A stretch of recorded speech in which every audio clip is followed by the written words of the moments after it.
sacando la mejor versión de ti en todos los sentidos. Hola, ¿cómo están, amigos? Buenos días, buenas tardes, buenas noches. Espero que la estén pasando genial donde quiera que nos estén viendo. Y bienvenidos a un capítulo más de Cuéntamelo Todo con Cindy Leal. Pues fíjense que hoy estoy, como siempre, como todos los días de los podcasts, feliz porque tengo una amiguita muy querida de mi alma, Mara Madero. Que aparte de ser pues mi invitada de honor, realmente es una amiga quien de verdad la quiero desde que te vi, Marita, desde que te conocí, te tengo un aprecio muy bonito, aunque me dices tía y mamá y no sé qué, tantas mayor. Cosas, hermana mayor, que podría ser la menor, pero siempre te digo lo mismo, pero bienvenida, muchas gracias Marita, por estar aquí conmigo. Y la verdad es que ya tenía muchas ganas de platicar contigo porque quiero que nos cuentes todo de tu proceso. Eres la esposa vamos a empezar, la esposa del Chaca Rodríguez. Así es. Ok, quiero que me cuentes todo el proceso tuve la oportunidad de entrevistar a tu marido aquí. Ajá. Y me decía que pues él tuvo un parteaguas en su vida en el que tú fuiste una mujer sabia y dice que la mujer sabia edifica su hogar. Cuéntame cómo tuviste esa sabiduría en tu mente, en tu corazón para enfrentar esa situación. Pues yo creo que confiando y teniendo fe en que hay alguien que me escuche y que iba a hacer lo que tanto yo añoraba en mi corazón, que era que mi esposo lo conociera. Y yo recuerdo que siempre le decía a Dios, enamóralo de ti, no de mí, de ti. Derrama miel sobre su corazón para que él te conozca a ti. Wow. Entonces, a veces queremos que la respuesta sea rápida y no lo es. Y él lo hizo en el momento justo. ¿Cuántos años pasaron de que tú estabas así en...? Pues mira, él fue mi primer novio y el único. Entonces, pues en mi casa somos 5 hijos y 4 somos mujeres y 1 es hombre. Entonces, en ese momento que él llega a casa de mis papás como novio mío, pues yo nunca había presentado ningún muchacho en casa ni nada de eso. Y mis hermanas, la que es antes que yo ya, y así. Entonces, pues claro que era el borreguito negro porque pues aparte él no conocía de Dios, y luego mi mamá siempre lo invitaba y pues no quería él ir nunca, y luego el otro novio de mi hermana sí iba a la iglesia, y ahí pues empieza como las comparaciones, ¿no? Ya. Uh-huh. Entonces, más súmale que, te digo, yo era inexperta en el amor. y pues cuando creo que es el primer amor, me imagino, que tienes a abrir las puertas de tu corazón completamente. Claro. Uh-huh. Entonces, yo no veía nada mal. Todo estaba perfecto. Todo estaba bien. Teníamos 16 y luego voy a la universidad y luego a los 19 pues ya tuvimos a Maite. Bueno, nos embarazamos. A mi nuera. Sí. Pero yo le dije a mi mamá cuando ya teníamos 6 meses de embarazo, o sea, ya estaba algo avanzado el embarazo. ¿No se había dado cuenta tu mamá? No, solamente como que me veía más embarnecida hasta que yo ya creo que ya no pudo ella decir, ay, ya sí, no te hagas tonta. Ok. Entonces, aún así yo sentía que era tanto mi amor hacia él que lo seguía justificando. Y seguía diciendo, no, es que es... Y todavía no ponía tanto la mirada en Dios. Y aunque yo conocía que había un Dios que me iba a ayudar, uh-huh, pues nunca... Era tanto mi amor que te cegaba, ¿no? Entonces, hasta que ya... Creo que cuando me incomodo totalmente es cuando salgo a casa de mis papás y veo que ya no hay mamá, papá, hermanos. Ya no te sentías cobijada con tus papás. Exacto. Uh-huh. Entonces te vas a vivir con él y todo, pero yo quiero... Porque llega verdad, ese momento en que ya no tengo quién. Ándale, pero yo te quiero hacer esta pregunta porque a título personal, y para todas las mujeres que represento, ¿cómo lograbas? O sea, porque pues yo, por ejemplo, en mi caso de repente pues, se me sube la bilirrubina, me enojo y demás y no tengo la sabiduría de decir, ay, oye, esto no me parece, pues a ver, lo digo histérica, ¿no? O sea, pero pues entiendo que tú llevabas un proceso de decir, oye, con una paz, con una sabiduría? Ay, amiga, pues es que no tantas veces fue así. O sea, había de todo. Sí, había de todo. Yo muchas veces pues le cerraba la puerta, iba y lo buscaba, lo dejaba en vergüenza, gritaba, o sea, la reacción normal de una mujer. Sí, claramente que una pelea es de dos. Yo nunca voy a decir tampoco que no, yo era santa, pues no. No puedo justificar lo que él hacía porque creo que ya era muy fuera de contexto, pero sí, yo tenía una reacción. Ok. En cuanto, te digo, esta parte de pero nunca dejaste de orar, de pedir por él. Creo que cuando ya mis reacciones empezaron a cambiar fue cuando empecé a dejárselo en las manos de Dios. Que ya te cansaste y dijiste ya. Me cansé. Okay. Que fue cuando ya me quedé como más sola, cuando vi que ya no había mamá, papá, ya no podía regresar a casa de mis papás, ya estaba en una ciudad donde no conocías a nadie. Sí, y empiezas a madurar. Uh-huh. Empiezas a ver que es un desgaste emocional tuyo. Sí, te diagnostican en ese proceso un linfoma no Hodgkin, etapa 4. Wow. A ver, explícanos en español qué es eso. Es un tipo de cáncer que son varios ganglios cancerígenos. El principal estaba en la médula. Etapa 4. Ajá, que era es la más preleucemia. Es la más sí, complicada. Exacto. Y ya tenía la médula también infiltrada. Entonces me compré. Pero de la nada, o sea, tú sintiéndote bien, de repente. Yo tenía a Mateo, mi segundo hijo, de 6 meses. Y en un mayo me lo detectan, mayo de 2014. ¿Te empezaste a sentir mal? Yo ya tenía un proceso de que me sentía mal. Y, me duele la espalda, y me sentía muy débil. Y luego en el último juego del torneo yo ya sentía como un hormigueo en mis piernas. Y me hicieron una resonancia y salió mal. Entonces fue cuando me dijeron, no, vete a Monterrey y hazte el estudio que tienes que hacer. Y ahí es donde me operan, me abren, me sacan. Van y lo... Te extirpan el tumor. Sí, checan el cultivo. Tumor. Sí, pero el tipo de cáncer también había otros ganglios cancerígenos atrás de los intestinos, en la garganta, en la axila. O sea, ya tenías ingles. Metástasis. Tenía varios ganglios, sí. Wow. ¿Y luego? Y ya después empieza un procedimiento, pues, de las radioterapias. En ese momento, pues... ¿Y tú estabas en todo este proceso? ¿Nunca perdiste la fe, amiga? No, claro que no, porque a esto voy, que... yo y Luis pues siempre hemos tratado de sobrellevar la situación.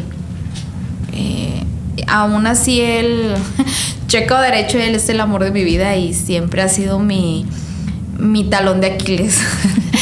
Entonces, aún así que estaba enferma, él respondió como un buen hombre. Él todavía no conocía de Dios y no teníamos un seguro de gastos médicos, buscó la manera de solventar la situación.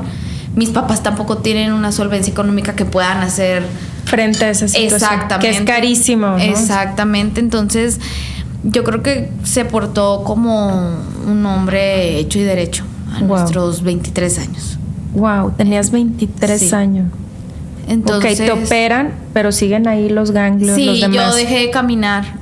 He visto un video que me impresiona mucho, de cómo vuelves, o sea, cómo aprendes a caminar de nueva cuenta.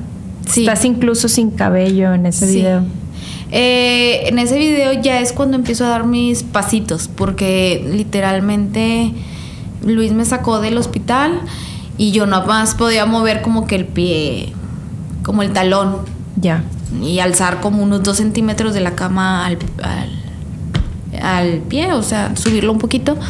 Entonces me saca y yo tenía pañal y recuerdo que su hermano fue por nosotros esa vez. Íbamos en la camioneta y luego le digo, Luis, y sentí caliente el área del pañal, o sea, me había hecho pipí. Okay. Porque duré muchos días con sonda. Entonces ya no tenías el control de esfínter. No, yo ya no tenía el control. Era muy difícil. Porque aparte, pues, me daba pena. Y tan joven. Ajá. Y con pues tus niños. con otro bebé que era Mateo. Y Maite estaba chiquita, tenía 4 años. Entonces sí era como un shock. También me acuerdo esa vez que, perdón, llega Maite a verme y como que o sea, ¿por qué? ¿Qué te pasó, mamá? Porque no te estás levantando. Uh-huh. Entonces, mi mamá, esa vez que yo llego a casa de mis papás, me deja a Luis como en la sala de mis papás y él sale, no me recuerdo a qué. Y mi mamá sube con los niños y yo estoy en la sala de mi mamá, pero recuerdo que como que me voy resbalando. ¿Te caíste? Me caí, o sea, me dejé caer al piso porque no tenía fuerza con mi tronco. Ya, no te podías mantener sentada. No sé si, pues tú que eres mamá, o sea, los bebés, pues les tienes que poner algo para sostener el tronco. Me pasaba lo mismo, tuve que hacer fuerza en mi tronco, aprender a sentarme. ¿Ese proceso cuánto tiempo te llevó? Gracias a Dios no fue tanto, porque yo creo que depende mucho de la situación mental de la persona. Claro. Sí, yo estuve enferma, tú lo sabes. Sí. Y yo no conocía, a mí me sirvió esa enfermedad para conocer a Cristo, la verdad. En esa enfermedad aprendí que hay un Dios que te puede dar ahora sí que la mano completamente, pero para mí fue un proceso. Pero me interesa mucho, por ejemplo, qué es lo que nos puedes decir a nosotros y a las mujeres, de una mujer que ya está en Cristo, que puedes decir, sabes que tengo mi fe bien puesta en Dios y estoy pasando por una prueba dificilísima, tanto en mi matrimonio, en mi relación, como me enfermo, tengo 2 chiquitos. O sea, yo recuerdo mucho que a mí lo que me detenía cuando estuve en mis peores momentos, que decía, ya, por favor, llévame de aquí, era mi hijo, el grande, y mi hija, la mediana, o sea, porque ya tenía yo también 2 niños. Entonces, ¿qué es lo que nos puedes decir para enfrentar pruebas? O sea, cómo una Mara se llenaba en ese momento en donde no tienes fuerza en el tronco, donde no puedes ni pararte, no tienes control de esfínter, de esperanza, de fe para poder enfrentarlo. Yo creo que ahí es donde tienes que poner a prueba lo aprendido, o lo que en este caso mis papás, te habían inculcado, mis enseñanzas, mis conocimientos tenía, y decir, bueno, si no me aplico aquí, pues en qué más me puedo aplicar, digo, porque no hay de otra en donde te sostengas. En ese momento aprendí en que él era el único que me podía ayudar. ¿Sentiste que estabas perdiendo la batalla? Sí, muchas veces lloré y muchas veces me daba el miedo también, porque pues no te voy a decir que todo era dulce, ¿verdad? Me daba mucho miedo en que decía, ¿y qué pasaría con mis hijos? Lo entiendo. Porque, pues seamos honestas, somos mujeres y dices, si a mí me cansan mis hijos. No, y la verdad, ¿crees que a mi mamá no, que mi mamá los ama en este caso, o que mi suegra los ama en este caso? Nadie los va a cuidar como una. No. Y la verdad es que, por ejemplo, bueno, me identifico mucho en ese sentido, porque yo decía, Ernesto está joven, o sea, él se va a conseguir otra de voladita y a lo mejor una buena mujer, ojalá que sea una buena mujer, pero mis hijos, pues la madre eso, no la puede sustituir. Sí. Entonces, te entró ese miedo de decir, ¿sabes qué va a pasar con mis hijos? Bastante, y había veces que yo lloraba, pero trataba de que no fuera mucho, porque a veces uno también se estanca en eso y le gusta ya hacerse la víctima, por ejemplo. ¿Sí me explico? Yo pude haberme quedado sentada en una silla de ruedas un año más para que hicieran todo por mí. ¿Cuánto tiempo te llevó recuperarte? Ese video que tú dices, por ejemplo, ya era como de noviembre, me llevó unos 8 meses, perdón. 8 meses. No manches. 8 meses como ya poderme caminar poquito a poquito. Ok. Pasitos. ¿Y sientes que hubo algo en este proceso que haya marcado tu vida? Aparte, obviamente, de la prueba de la enfermedad, espiritualmente hablando. Pues, ¿un propósito en esta enfermedad? Yo creo que sí. Poder valorar cada minuto que ahora tienes. Creo que es una segunda oportunidad que se nos dan en volver a aprender, a volver a valorar, a amarte. Porque he aprendido también que las heridas del corazón causan enfermedades. Así es. La amargura, la tristeza. Y a veces las llevamos día con día y las vamos alimentando más. Fíjate que eso que tocas, actualmente está mucho de moda el tema de la biodesprogramación, que no es otra cosa que lo que acabas de decir, que muchas veces las heridas del corazón, ¿tú sientes que una herida en tu corazón pudo generar esto? Claro que sí. Yo cuando salgo de casa de mis papás, que me voy para Tuxtla, bueno, yo creo que tiene alguna relación esto. Yo dejé de hablar mucho tiempo con mi mamá. Y estaba embarazada y todavía de que me empecé a culpar porque no hablaba con mi mamá, porque me fui por cómo lo que le hice sentir a ella. Llego a otra ciudad con el amor de mi vida y veo que el amor de mi vida pues anda en otros temas y se te empieza a juntar todo el botecito. A ver, entonces, porque siento, o sea, a mí me pasó exactamente lo mismo. Yo estaba pasando por una situación difícil y luego viene una enfermedad rarísima y muy complicada. Y también he sentido mucho que tiene una relación con lo que estaba viviendo en ese momento. Mara, ¿qué nos podrías decir como una receta para decir, sabes qué? No, estoy pasando por esto, por esta situación difícil, pero no voy a permitir que eso afecte mi salud o mi estado físico. ¿Cómo ahorita que ya lo ves en perspectiva, qué receta nos podrías dar a nosotros? Yo creo que empezar, cuando detectas ya el primer foquito rojo, no dejar que se encienda el segundo y el tercero. Ok, o sea, no dejar que continúe la amargura, el dolor, pero ¿cómo lo podría, o sea, yo creo, Cindy, que siempre está ahí Dios al lado de nosotros para escucharnos. Y yo creo también que en nuestro círculo de amistades siempre hay gente buena y mala. Sí. Y uno sabe quién es la persona que sí te puede ayudar a alimentarte, la persona que puede ayudar a sumar y no a restar. Eso es importante, porque aunque está Dios y todo, necesitamos a veces un empujoncito o necesitamos a alguien que nos diga, órale, o sea, ya no estés llorando, sigue, avanza, ya olvida, ya perdona, ya. Ese coaching que a veces hay gente que no sabe escuchar a Dios, por ejemplo, y es difícil. Incluso, por ejemplo, gente que tienes en tu círculo que dices, oye, son creyentes o esto, pero no necesariamente tienen que ser las mejores o las más buenas compañías, ¿no? Que eventualmente, en lugar de hacerte un bien, te están haciendo un mal. Exacto. O sea, tenemos que tener esa sabiduría, nos estás diciendo, Mara, de poder discernir realmente con quién sí. Y entablar una relación primero con Dios, porque también eso es lo más importante. Te digo, empezar a ver el foquito rojo de que, a ver, no está bien. Empezar a detectar las cosas y no dejarlas crecer. Ok, esa sería tu biodesprogramación para las enfermedades. Y una vez que pasas todo este proceso, Mara, ¿qué es lo que puedes decirle a todas las mujeres que están enfrentando un cáncer, o algún tipo de enfermedad, o algún tipo de duelo, o algún divorcio, etcétera? ¿Qué es lo que nos puedes decir? Que yo creo que la mujer tenemos un sexto sentido. Todas ya lo sabemos, pero a veces lo desarrollamos a nuestra conveniencia o a nuestra manipulación. Uh-huh. Entonces tendremos, así como somos inteligentes para unas cosas, tenemos que ser inteligentes para otras y hacernos de valor, sabias, y lo que queremos dejarlo a nuestras generaciones. Yo no quiero que mis hijas aguanten a lo mejor lo que yo pude haber aguantado.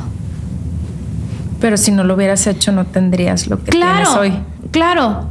Pero yo creo que no era tampoco necesario. Yo hace poco le decía a Luis, es que me da ese sentimiento de que, ay, yo hubiera querido que alguien fuera a pedirme a mi casa para casarme. Esa cosa que ves en otras personas y que dices, ay, qué bonito.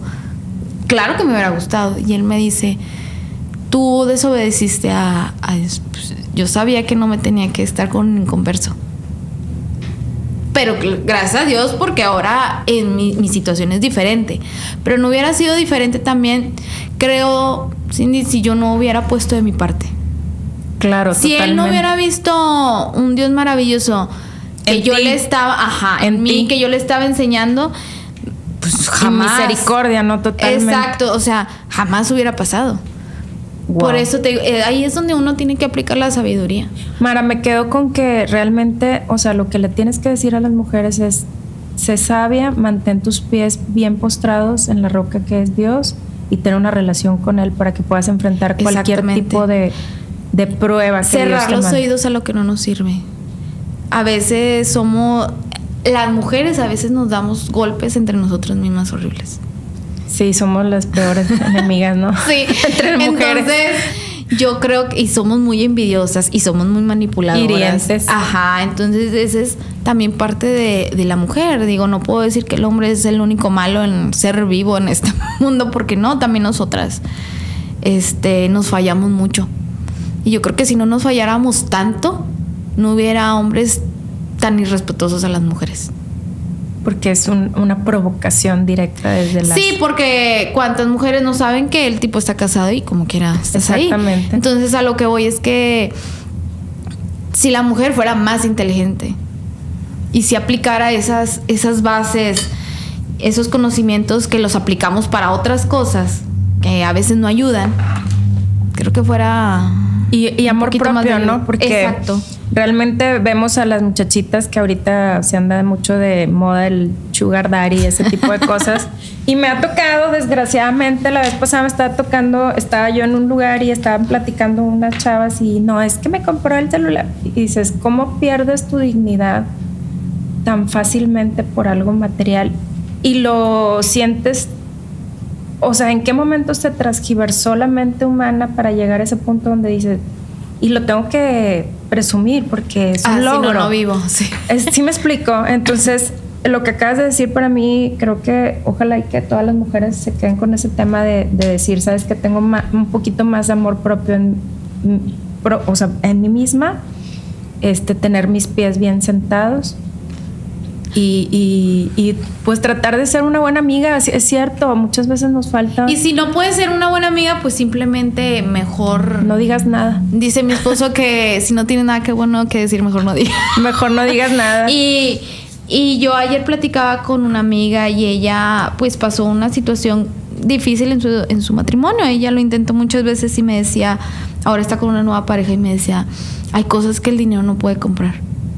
Ahora me faltarán otras cosas. Tal vez antes tenía para irme a comprar ropa y cosas. Pero ahora tengo a alguien que quiere que esté con él. Que me respeta. Que me respeta, que me ama, que me cuida. Entonces, le decía también a Luis hace semanas, últimamente la gente, si no tiene algo material, una bolsa o un coche o cualquier cosa que le vea ahora a las influencers, sienten que son poca cosa. Es cierto. Ahora, ¿qué es un influencer? Es una persona que pues influencia en tu vida, ¿no? Uh-huh. Y desde niña, ¿no? Yo lo veo con mis hijas que... ¿Y qué te está diciendo esa persona? Yo no tengo nada de malo con las marcas, no tengo nada de malo con los bolsos caros, con la ropa cara. Claro que no. Pero eso no es... lo que te da la felicidad. Ni lo que te hace. Claro. Lo que te hace, yo creo que es... Tu esencia es lo que Dios ha hecho en tu vida, lo que tú permites que Dios haga, porque a veces no lo permitimos. Si en ese momento del cáncer a mí me hubiera gustado serme la víctima y la triste, y todavía le sumo de que mi esposa y todavía le sumo que mis papás, pues no, yo creo que ya no estaría aquí sentada. Pues no. ¿Y quién me hubiera sacado el hoyo? Nadie más que yo. Entonces creo que es importante empezar a cambiar nuestras ideas. Desde nuestra propia persona, ¿no? Sí. Amiga, tengo una sección que se llama Las 5 rapiditas con Cindy Leal. Okay. Cuéntamelo todo. Te puedo hacer 5 preguntas rapidísimas. Cuéntame lo que se te venga a tu mente. Si quieres contestarme, si no, no pasa nada. En este proceso, ¿cuál fue tu peor momento en el miedo a la muerte? ¿O nunca sentiste miedo a la muerte? No, sí se siente bastante. Yo creo que en la primer quimioterapia, de que te platican que es una quimioterapia y cómo va a ser y que luego te da asco y esas cosas y dices no, y luego la reacción de cómo te sientes. Ahí sí me dio mucho miedo porque es algo nuevo que sientes en tu cuerpo. Pero decías ya, voy a colgar los tenis. Sí, y luego aparte ves a la gente que también está enferma de tu alrededor. Yo tenía en ese momento un amigo de mi hermana que se llama Sagrario. Él se llamaba Capi Vargas. Y el muchacho, justo cuando yo vengo a Monterrey a hacerme los estudios, me dice mi hermana, oye, Capi tiene leucemia. Y yo traía unas guanábanas para él. Como allá se dan mucho las guanábanas, estaba muy malito. Y él, yo creo que yo iba como en mi 4ª quimio. Y él ya no aguantó y... Se fue. Entonces, claro que también te entra el miedo de que, ¡ay! Pero tu miedo, porque hace ratito lo platicamos, ¿era a la muerte como tal o era a dejar a tus hijos? A dejar a mis hijos. No el proceso de... No, era el que yo ya no voy a estar, ¿qué va a pasar? Ok. Amiga, ¿cómo llevas a tus hijos en un caminar con Cristo ¿Y qué diferencia has visto que tienes? Porque dices que vienes de una cristiana de toda la vida.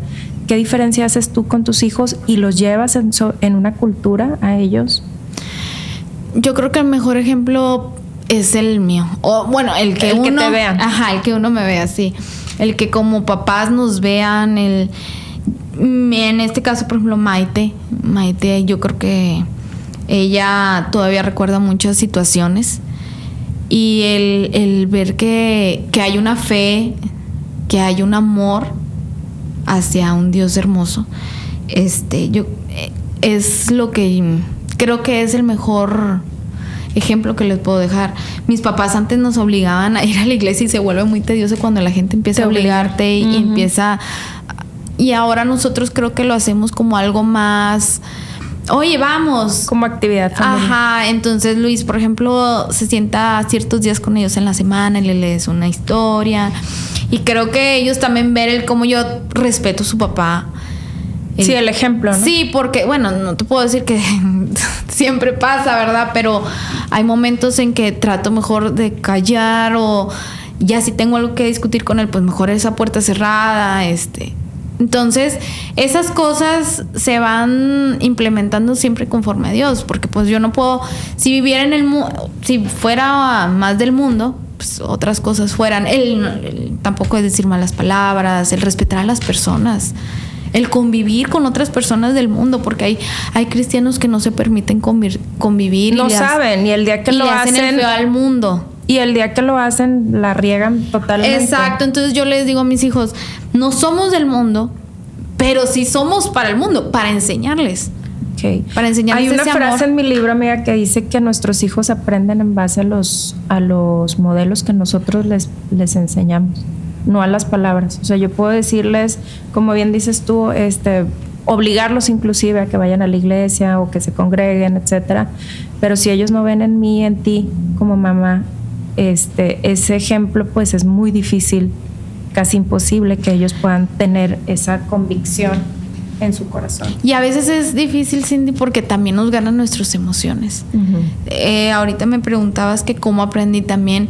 Yo le decía a Luis hace días, cuando aprendes a desconectar tus sentimientos, porque a veces uno nada más piensa con los sentimientos.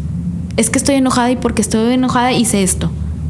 Y ya no pensaste con la cabeza. No, ya no. Y te arrepientes. Cuando aprendes a equilibrar las dos cosas, la cabeza y el corazón, y empiezas a poner un equilibrante y a conjugarlos los dos, porque también cuando piensas con la cabeza, nada más tomas las decisiones frías. Frías, totalmente. Entonces, pero llega un momento que, como cuando una pareja, que era lo que platicábamos hace rato, tiene dificultades como las que tú venías presentando, llega un momento en donde llega el cansancio, que siento yo que es lo más peligroso en las parejas, que es cuando ya dices, ¿sabes qué? Ya, o sea, ya, es más, ya no me interesa ni siquiera discutir, ya es como que haz lo que quieras. ¿Llegaste a sentir eso? Sí. ¿Y cómo te reponías para decir, no, sí, le voy a echar ganas? Porque aprendí que no eran mis fuerzas. Eran las de él. Exacto. Wow, o sea, ya hubo un momento donde yo me hinqué. Yo le dije, ay, no, Diosito, ya. Yo ya no puedo. Ya no puedo. Porque lo estaba haciendo a mis fuerzas. Y ahí es cuando Dios dice, no, pues es que así no es. Wow. Ni es en el tiempo que tú estás queriendo. Es cuando yo diga y como. Pero tienes que entrarle el paquete a él. Y orar mucho. Exactamente. Amiga, ¿cuál es tu mayor hobby? Ay, ¿cuál será? Amiga, no tengo casi hobbies. Ay, claro que sí. Bueno, me gusta mucho entrenar. Ah, ¿te gusta hacer ejercicio? Sí, me gusta hacer ejercicio cuando me doy el tiempo. No soy tan aplicada como en la alimentación y eso, pero me gusta. Últimamente tengo como 2 años practicando kickboxing, entonces me gusta mucho. Wow. ¿Qué es lo que más ama hacer Mara, aparte de entrenar? Me gusta mucho el servir, el ayudar. ¿Te ves como pastora en el mundo? No. Se lo pregunté a tu esposo. No, pero sí me gusta mucho ayudar a las mujeres. Me ha pasado mucho que en el ámbito donde estamos del fútbol me acerco a veces sin que me lo pidan. Y a veces también es como que algo penoso, pero sé que Dios me lo está poniendo en mi corazón. Y cuando sientes el llamado de Dios, tienes la certeza de que vas que voy por respaldada. él. O no es nada más en el ámbito del fútbol, me ha pasado con varias mujeres y hace poco teníamos una célula de mujeres y me gustaba mucho eso. Invítame. Gracias, sí te voy a invitar, pero cuando la tengo otra vez, amiga, porque después, ¿qué pasa ahí? La gente empieza a depender de ti y no empieza a depender de Dios, que eso es lo que uno busca, enseñarles a depender de un Dios. O, por ejemplo, yo estaba en células de mujeres y llegas y es la chorcha y platicas y ya contaste todo lo que hiciste la semana y dejas 15 minutos para hablar de lo que realmente ibas a platicar, a recibir, ¿no? Entonces se pierde un poquito ahí que el no contexto. está mal la convivencia, pero se pierde el enfoque. Entonces me tiro la toalla cuando ya veo que la ayuda ya no es ayuda, ya es carga. Porque me desespero muy fácil, eso sí. Ok. Amiga, ¿cuál es el anhelo no concebido de Mara? Eres arquitecta, ¿verdad? Soy arquitecta, pero nunca he ejercido. ¿Y qué anhelo tienes? Que todavía digas, este anhelo lo voy a cumplir. Bueno, a mí sí me gustaría trabajar como en algo importante. Ok. Yo le he dicho mucho a mi esposo que a mí me gustaría algo donde yo pudiera beneficiar a las otras personas. ¿Dentro de qué? ¿Tu carrera o...? Dentro de mi carrera siento que le perdí mucho el sabor. Ok. Pero hace poco porque yo te conocí, todo el tiempo estabas yendo a la escuela, a la escuela. O sea, realmente lo terminaste por decir, terminar. Check. Ok. Sí. Pero a mí me gustaría, últimamente estoy pensando en ciencias políticas o en leyes. Yo soy abogada. Me gustaría algo así. ¿Para qué? Cuéntame. Por ejemplo, me entristece mucho esa parte de niños que son maltratados. Esa parte de abuso de personas que abusan de las mismas personas, o sea, por falta de madurez, por falta social. Que hay gente que abusa mucho de la gente que no tiene, pues, económicamente presupuestos. Entonces, eso me causa una injusticia en mí. Yo creo que tengo una herida o sea, no curada al 100, que es la injusticia. Me molesta mucho. Y no solamente en ese ámbito, amiga. No. Realmente, a lo mejor no lo vemos con tanta claridad, pero en los ámbitos con mayor poder adquisitivo, se viven las mismas injusticias, sin embargo, se viven en silencio. Sí. Porque pues no puedes decir ante la sociedad que estás viviendo una crisis en tu matrimonio o algún tipo de abuso, llámese de cualquier tipo. Entonces, qué bueno, qué padre. Ojalá que te veo en una asociación más que otra cosa, más que abogada, te veo en una asociación en donde puedas ayudar a mujeres, a niños, y que eres una gran mujer. Muchas gracias por haber estado conmigo. No, te admiro a ti, muchísimo. Amiga.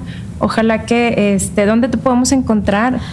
Pues no estamos activos ahorita en el servicio. Vamos a ver dónde Dios nos acomoda. Ok. Hace poquito estábamos viendo si nos daba, pues Dios nos ponía en precisamente en las situaciones de las escuelas. Queríamos como ir a implementar algún plan para enfocar ahora, pues, a nuestros adolescentes, niños. Y es que sabes que una semillita, por más pequeñita que sea, deja mucho fruto. Yo tengo apenas un par de meses que empecé en un programa que me invitaron a dar clases de valores todos los martes en escuelas públicas. Y la verdad es que al principio dije, ok, pero para mí se ha convertido en mi martes especial, porque me lleno, más de lo que yo les doy a ellos, es lo que ellos me dan a mí. Me lleno mucho de energía. Entonces sé que tú, con esa visión que has tenido, puedes hacer grandes cambios en niños. Sí, y ahorita que dices de la semillita, te digo, mis papás nos obligaban como ir los domingos a la iglesia. Entonces yo era una niña de 8 o 10 años, pero a mí me encantaba después cuando llegaba a la iglesia, porque de ahí me iba a casa de la hermana. Y luego de la hermana ya decía mi papá, puedes pasar por mí en la tarde, pero era por lo que yo sentía en casa de la hermana. Por ese arropo que te llevaban y que te daban de comer y que vamos a jugar, porque en mi casa éramos muchos hijos. Mis papás ya eran un poquito grandes de edad, que te estoy hablando que yo tengo una hermana de 45 años. Bien joven. Entonces mis papás ya eran un poquito más maduros, entonces pues era como que o sea, tú fuiste el pilón. Yo hice agrarios, sí. Las dos chiquitas. ¿Y sí. tú sentías esa necesidad de arropar? Sí, de que, ay, y entonces nos decía la hermana de la que nos cuidaba y dice que, sí, nosotros vamos. Ya se le ayudábamos a limpiar la casa. Pero nos gustaba mucho cómo sentíamos ese el abrigo. ambiente. Ajá. Wow, qué bonito. Y yo creo que eso también nos impulsaba mucho a que nos enseñaron cosas buenas. Claro. Y por ejemplo, con tus hijos me comentabas que lo haces de manera más didáctica, más opcional, Sí. optativa. ¿No has visto resistencia alguna en ello? No, porque ahora cuando vamos a la iglesia es cuando también su papá puede un poquito más. En la semana tenemos algo complicada y ya el domingo si está papi ya podemos ir y vamos a ir de comer y que esto y que lo otro. Hace poquito llevamos a un amiguito de Mateo, porque él dice que nunca había ido a una iglesia. Entonces le dijimos, bueno, te vas a quedar a dormir en la casa, pero vamos a ir a la iglesia. Y dijo, bueno. Y ayer le dijo, oye, Mateo, ¿cómo vas en la iglesia? O sea, sigue yendo. No, el niño ya no fue, pero ha querido volver a ir. Chiquito. Solamente que no hemos coincidido otra vez. Pero esas son las semillitas. Sí, exactamente. Sí, que ya dejaste ahí una semillita Sí. de amor que puede dar fruto. Exacto. Mara, muchas gracias. No, amiga, gracias gracias por a ti. haber estado conmigo. Te quiero un montón. No, hombre, yo Y espero verte muy pronto. No, aquí gracias, o en amiga. la célula o donde sea. Ya sabes, cuenta Muchísimas conmigo para lo que quieras. Gracias, la pasamos increíble. Espero que lo hayan disfrutado y nos vemos en el siguiente capítulo de Cuéntamelo Todo con Cindy Leal. Bendiciones a todos.